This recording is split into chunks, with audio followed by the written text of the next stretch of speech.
ndo de fa Yohane so na yehu asafo edi kan a aye Efeso asafo no asafo a na egina homa Kristo so mahase egosi mfie ohamu asomafo ne breso ni nyame na won so yeye ema na se no chimfa wiase nyina na enum no ana na otu asafo ne fo no ka kire won se abasobo ba akon Efeso asafo nya ne se nkofo bi epie firi esum no ma efam Nikolaifo a no mo ye dikinfo a ya pa won asomafo ne breso se o mu ni dwuma no emu ba akon Nicholas ankyerɛkyerɛ bɔne biara antwe agyidifo na mfi Yesu nkyɛn nanso binom bɛyɛ ɔmo sɛ ɔmo de ɔmo yɛ Nicholas akyidifoɔ ama ɔmo hyɛ ase sɛ ɔmo de nkyerɛkyerɛ bɔne bi de bɛbɛm na ɔmo de atwe agyidifo no de akɔ abosonsom mu ɛno na Bible no sɛ agyidifo no ma ɔmo ne da hɔ nti ɔmo tumi akora wɔn ho ama wɔn antie saa afɔ no ma wɔn nna hɔ na ɛna nɔpɛ yi ma wɔn nna hɔ wɔ wiase awie bere mu na onyame adom no ɛna wɔn tena ɛsiane sɛ Bible sɛ ɔbɔneɛfoɔ no wɔyɛ ne ho sɛ dɛn han bɔfo wawura nyame fie wawura yɛ mosua mu wawura yɛ nnwuma kura hodo nyina mu wawura ɔman ne mu nto nyame ma yɛ nna hɔ ane yɛ wasafo ɛtɔ so mmienu Smyrna asafo yɛhwɛ de isɛ moma no eti ɛyɛ mmienu nkyekyɛmu a ɛyɛ nwɔtwe ekosi du baako na Smyrna asafo mu bɔfoɔ no twerɛ kɔma no sɛ sɛ na ɔkanifoɔ ane ɔkyidifoɔ deɛ owuyɛ na ɔte ase bio no asi minim ahohia ane ohia ano nanso oyɛ ɔdefoɔ ne wɔn a wɔse wɔyɛ Yudafoɔ nanso wɔnyɛ na mmom ɔyɛ Satan hyiadan no abususɛm nsora amane a wɔrebɛhunu biara hwɛ ɔbɔnsam de mu ebinom ebegu afiase na wasɔ mo ahwɛ na mubehunu amanedadu de nokura kodu owuo mu na mema wo nkwa abotiri nya wa aso no ntie dia honhom no beka akyerɛ asafo ahodoɔ no nya odi nkunim no owuprenu renka no amen amen Smyrna yekura ofiri Efeso na wɔkɔ so Kristosum abakwasɛm asomafo ne brɛ so atwam na Bible mu abɛnfoɔ ase Smyrna asafo no ayɛ Kristosom ɛbrɛ a efiri agyenkwa Yesu ne wu akyi AD 100 ekosi AD 313 na se yɛba yɛnim yɛbobɔ so aba bɛsi yɛbrɛ so na abɛhu baabi a Kristosom abɛdu nyamema Smyrna ekuro no na nkyerɛaseɛ ne sɛ sweet scented ade a ɛhwam desirable in fact ya ho siesie mu yɛtaa perfume sure na ɔde afefa hɔ afei yɛwie a ne yɛde powder nso sɛ powder no nyinhwam a menyi ne sɛ tete yɛ nnuanom maa na yɛbɛtɔ na yɛwie nso a yɛakɔ cosmetics no yɛakɔhwehwɛ perfume a wonya de spray wɔ ho a wantwa the whole day owó twefoma ha nanso obi wɔ car station hɔ a ɔbɛte wonya atwam ana obiara ni sam onyame nhyira yɛn daa amen sweet scented ɛyɛ dɛn ana wɔde Kristosom ne agyidifoɔ no faa mu efiri mfie ɔhanom kɔsi mfie ahasa ne dumiɛnsa no wɔde toto saa ɛyɛ Smyrna ekura yi ho ɛsɛ sɛ Kristosom ɛwɔ yɛ bere so ewiase bɔne a ɛdi mirika kɔhwe ase no ɛsɛ sɛ me ɛna wo a wotie me a wode yɛn Awurade Yesu Kristo din yɛde ato mo so ana wo a wonim yɛn Awurade Yesu no hwehwɛ n'akyiri kwan na ɔma wo nyɛ te sɛ perfume a ne nka no ɛsombo yɛtaa dua bi wɔ yɛn efie yɛfɛ no Queen of the Night yɛsɛ edua nadwo a etu nkapa nyamema ade ntina wɔde asafo no ɛtoto ade a ehwam ana ade a ɛakɔnɔ Kristosom abakwasɛm mu efiri mfie ɔha kɔsi mfie ahasa ne dumiɛnsɛm no de ne siiyɛ yɛnkenkan ɛyɛ Philippians chapter 4 verse number 21 and 22 Philippi woman no 89 ne nkyekyɛmu a ɛyɛ aduonu baako ɛne aduonu mmienu. Paul nkra nsɛm a ɔde kɔma asafo no owie na wɔɔkyea wɔ na mom yɛnti asɛm bi ɔka wɔ a asɛm yɛ nika paa. Ɔsɛ monhyiahyia ahotefoɔ no nyinaa mmaako Kristo Yesu mu. Monhyiahyia ahotefoɔ no nyinaa mmaako Kristo Yesu mu. Anuanom a wɔka me ho no akyiakyia mo. Ahotefoɔ no nyinaa akyiakyia mo. Ne titire no, wɔn a wɔfiri Kaesare fie. Hallelujah. Amen. Paul ɛtia no wei yɛ letter from Rome. Saa berɛ no na yɛgu no mpɔkyere asɛmpaka no mu no ama wɔne agyidefo no de nkra sɛ wɔnye ne sɛ Rome na ɔkɔ no ɔbɛsan nso aba bio. Paul nyame nam ne so ma asɛmpa no akɔ ama afei Roma man na yɛ empire ahene a na di wiase so saa berɛ no afei de Kristo so makɔ akɔdu Roman the capital ɛyɛ Rome. Asedanka nyame de sɛ wabɔ saa aman no bi ho ban ma nnɛ saa aman no ekura saa din na ɛda so wɔ hɔ. Wokɔ Italy a capital town no ɛyɛ Rome. Ɛhɔ na yɛ nuanom ɛyɛ Catholicfoɔ ɔma so ɛyɛ kɛseɛ a ɛyɛ Vatican a Pope ne ne mpanimfoɔ wɔ no ɛhɔ na ɛwɔ. Onyame ma yɛ nteaseɛ. Amen. Kristosom akɔkɔdu ɛyɛ Roman capital town ne mu. The empire a ahemfo no ehu wɔn ho sɛ wɔyɛ abosom nti ase yɛ som wɔn. Paul nso wɔ ka nyame foforɔ ho asɛm. Nti aha yi Kristosom akɔdu hɔ deɛ a yɛnti akenka asɛm no.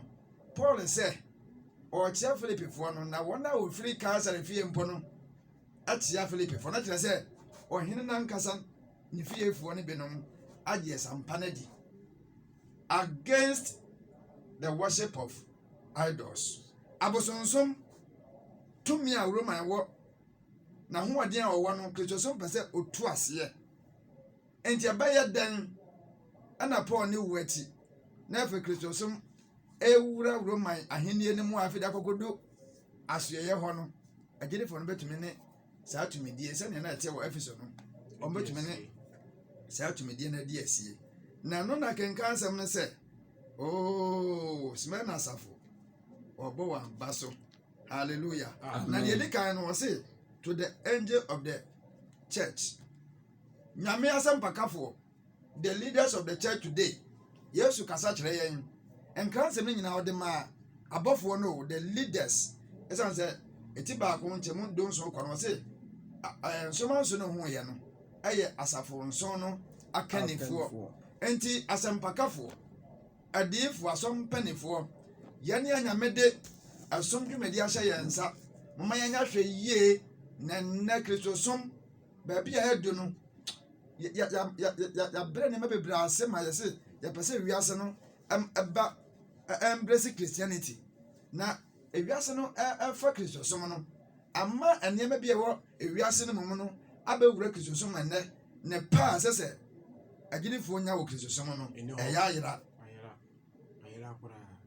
Ano nti ɔbɔ n'aba so wɔse menim dɛn onyuma ɔdɔfoɔ Yesu ba bio agyenkwa Yesu ba bio kasɛ Maranatha na gye so sɛ Awurade mmra onyuma ne sɛn okristoni a wɔse wagye Yesu adi nti amfa ho ne nea wobɛyɛ nea woyɛ no ɛfa ho san sɛ Bible sɛ gyidi a enyuma ɛnka ho no gyidi woyɛ. Ma wo nnwuma w'abrabɔ nso Awurade ani. Ma wo nneɛma bi a woyɛ behind the scenes a maame papa ɔsɔfoɔ asɔmpanifoɔ ɔman no makanifoɔ ehu yɛ no ɛnyɛ transparent as noonday. Te sɛ awia a pramto bere awia bɔ no ma wo nnwuma nyinaa mu nyɛ han. Owura ne sɛ wonim nnwuma. Afei wonim obuasetɔ ahohia tribulation. Ewiase wei Bible ne ka wɔ se na ewiase mu de mo bɛ den ɛbɛhiahia mo nanso mo ma mo bɔ ntɔ mo yɛ mɛde wiase so nkonim. Amen. Nyame ma adɛnti na yɛka saa asɛm de akyerɛ Smyrna asafo no asafo na kwa kodu mpempenso bi a wone abosonsom na ba bedi asie nti ye kaya Paul etwa asem we dia koma Filipifo no enkoso gu nsa anche ana ohinempo no wo so emperor fe Nero, one of the wicked emperors Roman oma ahenie ni mu obedi so ne ma me sheda tete no awo bone mu wickedly so tenya bofano so obedi ohene a just onye bone saa ohene we Nero ana obedi so no say Roman capital no anya fe nto sheda ma asojafo no de eja hye most of the buildings tisan kran ana kepos ana twumampa na twufo hemanya na praso ne pase tete kro no foforo no o sheda ma sojafo no hye kro no owie na de kwase Kristofo onyame hu yamabo Amen. saa wo hini nsem na Paul ya de akuma ya de ntetu ho me ya de akuma etwa ne ti Kristosom afa hawmu nanso ne nyina mu no boaseto patience agirifo no nam ahohia ne mu nanso Bible say empadudu ani ye kwa Kristofo no mo ja no te say aba agufam osioto na ananam gotamu na akogu asutena hodo mu a nipa san nsuo no no ade nyina na Kristofo mo ja ehwe gu ate say aduaba hallelujah ebe fifi enti o Kristoni a wo ye wadwen say onyame som ohaw ne ba enfiri nyame ohaw bi ba wo de wo ye Kristoni ne kwa say bibia wo ya untouchable wo be fa bibia mo saa na wo tim no waye fuchi ohaw bi ba pe enfiri nyame nti akwan bone bia so no ese wo fa so na wo yi ade so na firi wo so enwie wo ye onyame hu yamabo Amen. agirifo no huna amane na no ana wo bo wamba so na anyefo ne jeofo a waye ho se waye jeofo no waje empepe na agem kwana ta aka jeofo no anim ade ntia wo se waye da nya ato hani nya ato you pretend to be o Kristoni na so nya Kristoni sabre no Ajempa Yesu kasem na chesmen na me se period ne ya AD 100 to AD 313 sabre no Yesu wu na che na AD 70 ana Roman soja pani bi fa na Titus okose Jerusalem kro no ana fa eja fo nyina na hum na mkoton epitin wi asafa na nyina nti sabe na eja man no kra ni ho bio enti asem na wo ka no ade ma wona wase wa be ya Kristofo nanso wonya hypocrisy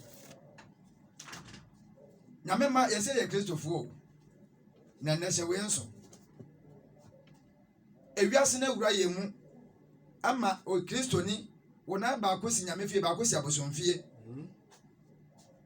yakoso a ye beka wo a wodo ho ato anonte oye so die nipa ayiye stickers bracelet anklet bi da wonse bi da wonan bi da wasene bi da kom calendars ahodo na wodo ho atoso enkum sprays ahodo na wodo ho atoso emfiri nyame Bible say nyame abofo bo wona wasuro no sra ben hia na woje won hallelujah Amen. enti mon kan hweda mo ho se urade ye na nhira ne onipa odwa ne kwato an hallelujah Amen. fa ho to urade so na Bible say wa obagina di bia no die urade Yesu Kristo dia o ma guardian angel obofo a wia anopa anwumre bibia no odi wachi wo hia de foforo bia pretender Jews and Christopher yama Christopher is so cheap yan twanta de bone Christopher hye ne ya bone yakoso wadwumam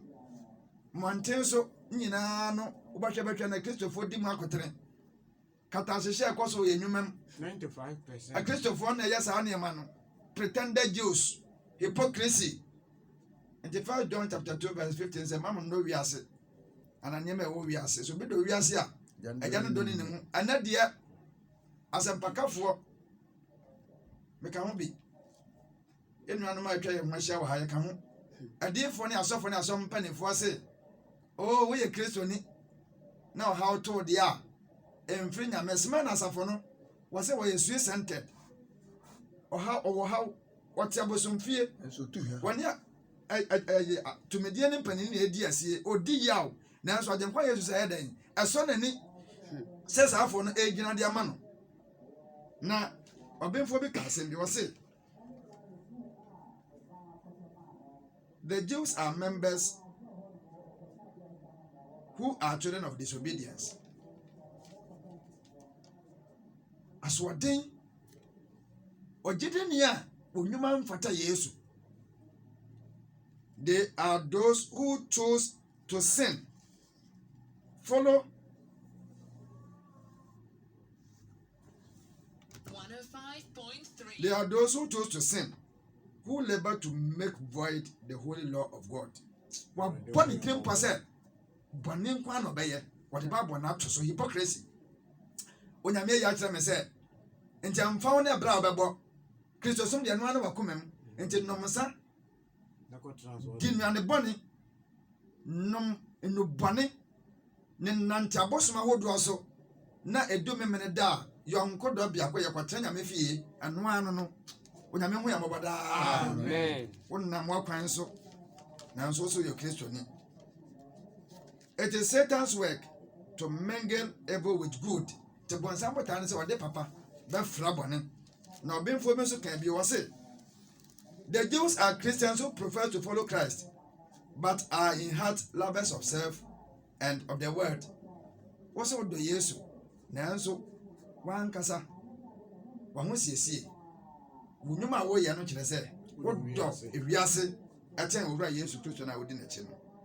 These converts made trouble for those who chose to follow the footsteps of Christ. And the Smyrna brɛso no na saa afo ya ba bɛyɛ hindrance ɔbrɛfo bi pɛ sɛ ɔde ho to awurade Yesu so ɛwɔ adwene ne akoma mu nanso yɛama wiase na awura asɔre mu nti no nnipa bebree ayɛ confused. Maame papa megye di paa sɛ saa bere yi wonya ayɛ a nka wobɛfa nyame asɛm no adi so nanso nea ɔsɔfoɔ bi ɛka kyerɛ wo nti woayɛ confused wo ho nea wonyɛ serɛ mpaebɔ no nyame bɛbie w'adwene bɛma wo nea ɛsɛ sɛ woyɛ. Hallelujah. Amen. They continually sought to bring in hurting beliefs and customs to corrupt the faith. Enti abosom nneɛma ahodoɔ binom wɔ hɔ a Smyrna brɛ so no wɔde wura mu. Roman ahenni no abosonsom egu. Enti yɛn nyinaa ba bɛyɛ Kristofoɔ. Ane na abosom ayɛsom wɔ wiem. Nea yɛsom wɔn wɔ nsuase mmoa mu ne nnua mu no yɛbɛyɛ Kristofoɔ deɛ yɛmfa no nyinaa mmrɛ mu. Nyame ma na nyɛ nwanwa sɛ yɛ mu benom yɛsom ahoni wɔ bere a yɛnim. Yɛkoto ahoni nyame asɛm aka kyerɛ wɔ Exodus chapter 20.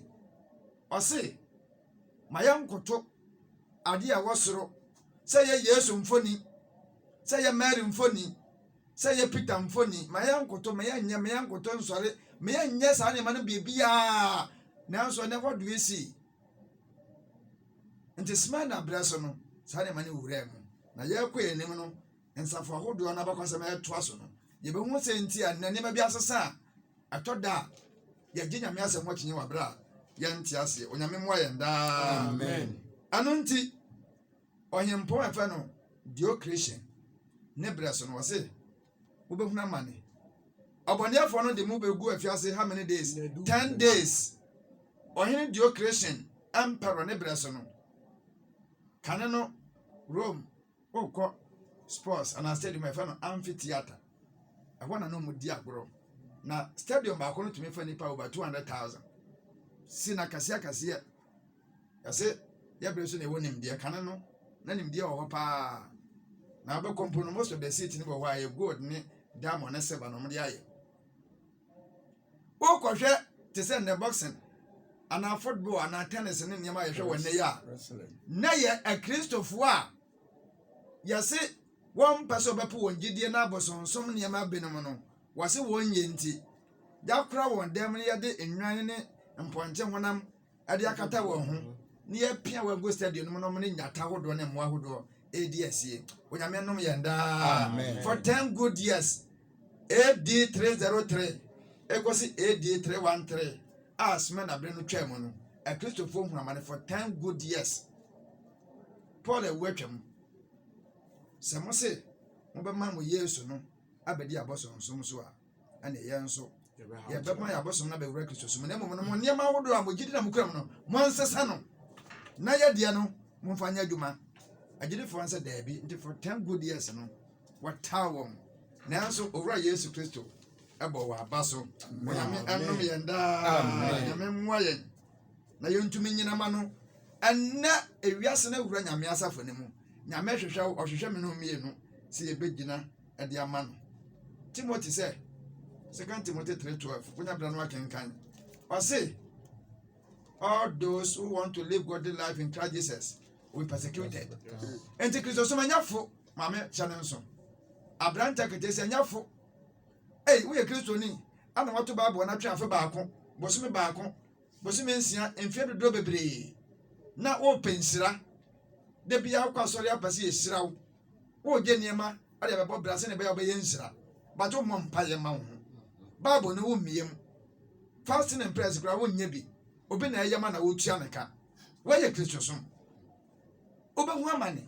ba ne nyinaa mu no ɔbɔfoɔ na ɔboafo yesu kristo wɔ nkyɛn sɛ ɔbɛboa wo ma wayɛ nkonimdifo onyame anom yɛn daa ɔde bɛwie no ɛna wɔka kyerɛ ɛwɔ verse 11 no onuasan so si so bio mame edu baako no ɛde ma yɛn sɛ nea ɔwɔ aso no ntie deɛ honhom no bɛka kyerɛ asafo no na deɛ odi nkonim no ɔwurupirenu ɛbɛnka no amen asase kamebi wosoro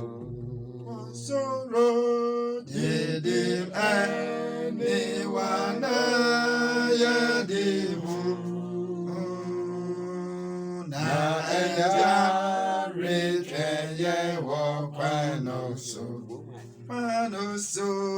resese trabia amayeho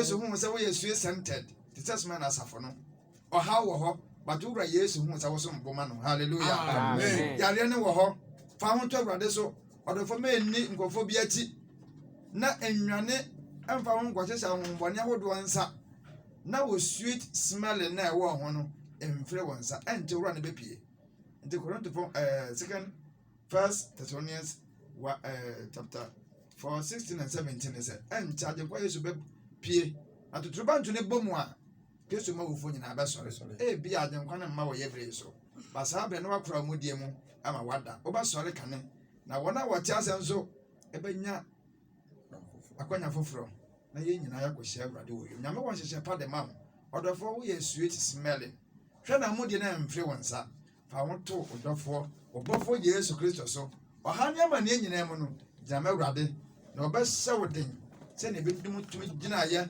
ɛwɔ ha ne ama ne nyinaa mu no onyame nsiesie wo ɔnhyɛ wo ma na suahunu a sima na asafo no ɛfaa mu no ɛberɛ a ewiase nso ɛkɔ ha ne ama ne mu no awurade wo nyɛ wo saa bi na ɔnkora wo na wo mu deɛ no anwie pɛyɛ kɔsi sɛ owura no bɛma mo onyame ne wo ntena sɛnea ne pɛtɛ wo yɛ awurade Yesu din mu amen